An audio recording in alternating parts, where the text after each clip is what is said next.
നമസ്കാരം, റാഫ്റ്റ് മലയാളത്തിലേക്ക് അവർക്കും സ്വാഗതം. അങ്ങനെ സൂപ്പർ ലീഗ് കേരളയുടെ ആദ്യ റൗണ്ട് മത്സരങ്ങൾ പൂർത്തിയായിരിക്കുന്നു. 6 ടീമുകളും ഓരോ റൗണ്ട് മത്സരങ്ങൾ കളിച്ചു കഴിഞ്ഞു. ആകെ 10 റൗണ്ട് മത്സരങ്ങളാണല്ലോ ഉള്ളത്.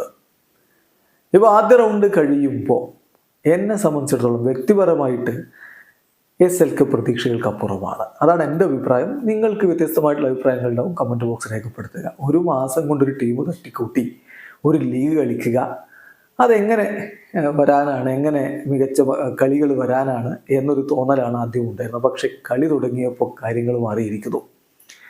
ഇപ്പോൾ ആദ്യ മത്സരം തന്നെ നോക്കുക. ഫോഴ്സ കൊച്ചിയും മലപ്പുറം എഫ് സിയും തമ്മിൽ നടന്ന മത്സരം. ആ മത്സരത്തിൽ മലപ്പുറം എഫ് സി ജോൺ ഗ്രിഗറിക്ക് കീഴിൽ വർഷങ്ങളായിട്ട് കളിക്കുന്നു എന്ന തോന്നലാണ് ഉണ്ടാക്കിയത്. വളരെ മികച്ച ഷേപ്പിൽ അവർ കളിക്കളത്തിൽ നിൽക്കുകയും വളരെ നല്ല രൂപത്തിൽ അവർ കാര്യങ്ങൾ ഹാൻഡിൽ ചെയ്യുകയും എവേ ഗ്രൗണ്ടിൽ പോയി വിജയിക്കുകയും ചെയ്തു. ക്വാളിറ്റി ഫുട്ബോളാണ് മലപ്പുറം എഫ് സി പുറത്തെടുത്തത്. ശരിയാണ്, ഫോഴ്സ കൊച്ചിയിൽ നിന്ന് കുറച്ചുകൂടി മികച്ച പ്രകടനം വരേണ്ടതുണ്ട്. അവർ ഇമ്പ്രൂവ് ആവും എന്ന് തന്നെ പ്രതീക്ഷിക്കാം. മരിയ ലമോസത്തെ കോച്ചിന് അതിന് കഴിയും.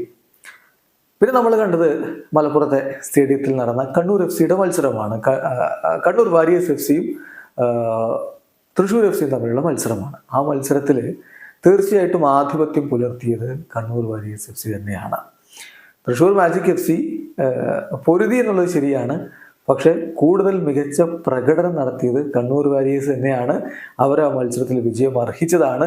കളിയുടെ അവസാന ഘട്ടത്തിൽ ഗോളടിച്ചുകൊണ്ട് അവർ വിജയം ഉറപ്പാക്കുകയും ചെയ്തിട്ടുണ്ട്. അപ്പം കണ്ണൂർ വാരിയേഴ്സും മികച്ച ടീമാണ് എന്ന കാര്യത്തിൽ തർക്കമില്ല. തൃശ്ശൂർ മാജിക് എഫ് സിക്ക് കുറച്ചുകൂടി മികവ് വരേണ്ടതുണ്ട്. അത് അവർ വരും മത്സരങ്ങളിലൊക്കെ സെറ്റാകുമ്പോൾ കൂടുതൽ മികവിലേക്ക് പോകും എന്ന് തന്നെ വേണം പ്രതീക്ഷിക്കാൻ. സി.കെ വിനീത് നല്ല രൂപത്തിലുള്ള പെർഫോമൻസ് അവർക്ക് വേണ്ടി നടത്തിയിട്ടുണ്ട് എന്നുള്ളത് മറക്കുന്നില്ല. മെയിൽസൺ ആൽവസിൻ്റെ പ്രകടനം, ആ കളിയിലെ പ്രകടനവും വളരെ നല്ലത് തന്നെയായിരുന്നു. അതേസമയം ഇന്ന് നടന്ന പോരാട്ടം, കൊമ്പൻസ് ഇങ്ങ് കാലിക്കറ്റിൽ വന്ന് കാലിക്കറ്റ് എഫ് സിയുമായിട്ട് ഏറ്റുമുട്ടി. മികച്ചൊരു മത്സരം, ക്വാളിറ്റി ഫുട്ബോളാണ് നമ്മൾ കണ്ടത്. പ്രത്യേകിച്ച് ആദ്യ പകുതിയിലൊക്കെ ഇരു ഭാഗത്തേക്കും അതിവേഗത്തിൽ നീക്കങ്ങൾ കണ്ട ഒരു പോരാട്ടം. സോ നല്ല രൂപത്തിലുള്ള ക്രൗഡും ഉണ്ടായിരുന്നു. മനം നിറച്ച ഒരു പോരാട്ടമാണ്. പക്ഷേ സമനിലയായിരുന്നു മത്സരം എന്ന് മാത്രം. ഇനി ക്രൗഡിൻ്റെ കാര്യം.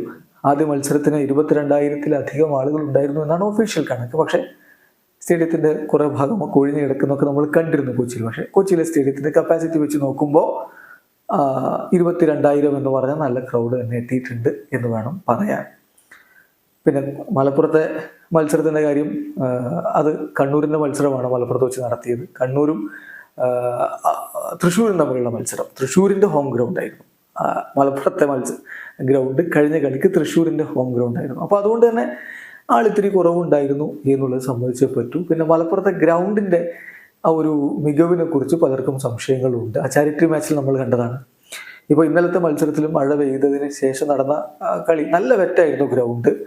അത് ഒരു ഫ്രീ ഫ്ലോ ഫുട്ബോളിന് ബുദ്ധിമുട്ടുണ്ടാക്കിയിരുന്നു. പക്ഷെ പ്രതികൂല സാഹചര്യമാണ് കാലാവസ്ഥയുടേത് എന്നുള്ളതും മറക്കുന്നില്ല. അതേസമയം ഇന്ന് കോഴിക്കോട്ട് കാര്യങ്ങൾ അങ്ങനെയല്ല, മികച്ച പിച്ച് തന്നെയായിരുന്നു.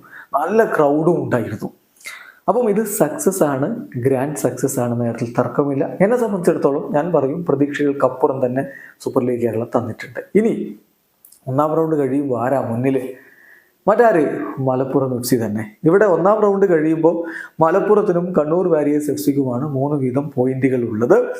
പക്ഷേ അതിൽ ഗോൾ ഡിഫറൻസ് +2 ആണ് മലപ്പുറം എഫ് സിയുടേത്, കണ്ണൂർ വാരിയേഴ്സിൻ്റേത് +1 ആണ്. അപ്പോൾ ഗോൾ ഡിഫറൻസിൻ്റെ ഒരു ആനുകൂല്യത്തിൽ മലപ്പുറം എഫ് സി ഒന്നാമത് നിൽക്കുന്നു, കണ്ണൂർ വാരിയേഴ്സ് എഫ് സി 2ാം സ്ഥാനത്ത് നിൽക്കുന്നു. പിന്നെ കാലിക്കറ്റ് എഫ് സിക്കും തിരുവനന്തപുരം കൊമ്പൻസിനും ഓരോ പോയിന്റാണ്.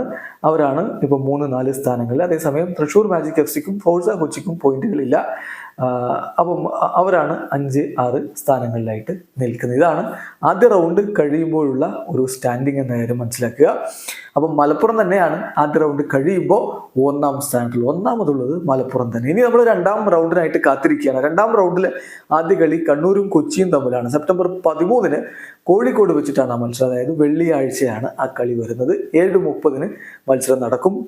ആ കളി കണ്ണൂരിൻ്റെ ഹോം ഗ്രൗണ്ട് എന്ന് പറയുന്നത് കാലിക്കറ്റ് സ്റ്റേഡിയമാണ്. അപ്പോൾ അവിടെ വെച്ചിട്ടാണ് ആ കളി. രണ്ടാം റൗണ്ടിലെ രണ്ടാം മത്സരം മലപ്പുറത്തിന്റെ കളിയാണ്. മലപ്പുറം കാലിക്കറ്റിനെ നേരിടുന്നു. സെപ്റ്റംബർ 14 കളി നടക്കുന്നത് മലപ്പുറത്തെ ഗ്രൗണ്ടിലാണ്, പയ്യനാട്ട സ്റ്റേഡിയത്തിലാണ്. അന്ന് അവിടെ ജനസാഗരം ഇരമ്പും എന്ന പ്രതീക്ഷയിൽ തന്നെ അധികൃതരും ആരാധകരും ഒക്കെ കാത്തിരിക്കുന്നു. സെപ്റ്റംബർ 14 രാത്രി 7:30 മലപ്പുറത്തെ ഗ്രൗണ്ടിൽ പയ്യനാട്ട സ്റ്റേഡിയത്തിൽ മലപ്പുറവും കാലിക്കറ്റും തമ്മിൽ ഏറ്റുമുട്ടുന്നു. പിന്നെ ഈ SLKക്ക് ഒരു ഗ്രൗണ്ടിലും കൂടി കളി നടക്കേണ്ടതുണ്ട്. അത് തിരുവനന്തപുരത്തെ ചന്ദ്രശേഖരൻ നായർ സ്റ്റേഡിയത്തിലാണ്. കൊമ്പൻസിന്റെ ഹോം ഗ്രൗണ്ടാണത്. അവിടെയാണ് അടുത്ത മത്സരം. രണ്ടാം റൗണ്ടിലെ അവസാന മത്സരം തിരുവനന്തപുരം കൊമ്പൻസും തൃശ്ശൂർ മാജിക് FCയും തമ്മിൽ ഏറ്റുമുട്ടുന്നത് സെപ്റ്റംബർ 16 രാത്രി 7:30 തിരുവനന്തപുരത്ത് വെച്ച്, അതായത് തിങ്കളാഴ്ച 7:30 തിരുവനന്തപുരത്ത് വെച്ച് ആ മത്സരം നടക്കും. എന്തായാലും SLK മികച്ച രൂപത്തിലാണ് ആദ്യ റൗണ്ട് പിന്നിട്ടിരിക്കുന്നത്. അത് തുടരും, കൂടുതൽ മികവിലേക്ക് പോകും എന്ന പ്രതീക്ഷയോടുകൂടി കേരളത്തിലെ ഫുട്ബോൾ പ്രേമികൾ കാത്തിരിക്കുന്നു. വീഡിയോ അവസാനിക്കുന്ന ഫുട്ബോൾ ലോകത്തെ കൂടുതൽ വിശേഷങ്ങളുമായി റാഫ് ടോക്സ് ഉണ്ട്.